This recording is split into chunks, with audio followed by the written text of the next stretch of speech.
Hiçbir mürşid tasavvufu kendine uyduramaz.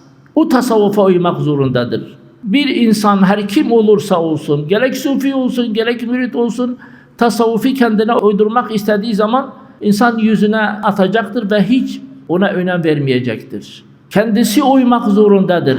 Tasavvufu kendine uyduramaz. Ta bugüne kadar sadatlarımız hepsi bize açmışlar, göstermişler ve o hakikate tabi olalım, o hakikatin peşine gidelim. Eğer biz peşinde gitsek Allah'ın rızasını da bulacağız ve Cenab-ı Hakk'ın cemaline de nail olacağız. Demek ki hepimiz birbirimizi seveceğiz, kardeş olacağız, birlik ve beraberliğe çok önem vereceğiz. Hiçbir zaman şu filan kişinin sufisidir, filan kişinin mürididir, filan meşraptadır. Bu bizim meşrapta yoktur. Bizim meşrabımız Muhammedi meşraptır.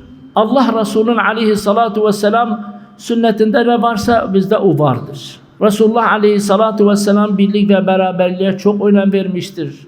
Allah-u Zülcelal'da çok tehdidi vardır buna karşı. وَلَا تَكُونُوا كَالَّذ۪ينَ تَفَرَّقُوا وَاخْتَلَفُوا Allah-u Zülcelal sakın Allah'ın apaçık emirlerini gördükten sonra ihtilafa düştüler, tefrikaya, bölünmeye kalktılar. Bunlar gibi olmayın.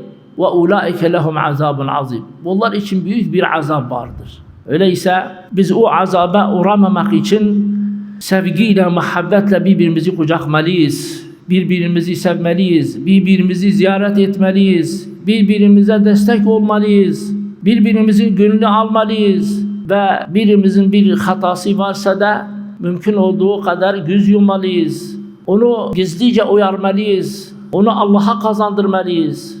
Eğer böyle yaşarsak biz tasavvufun hakikatiyle yaşamış oluyoruz. Ama bu şekilde olmazsa sadece tasavvufun ismi bizde var, o zaman hakikat yoktur.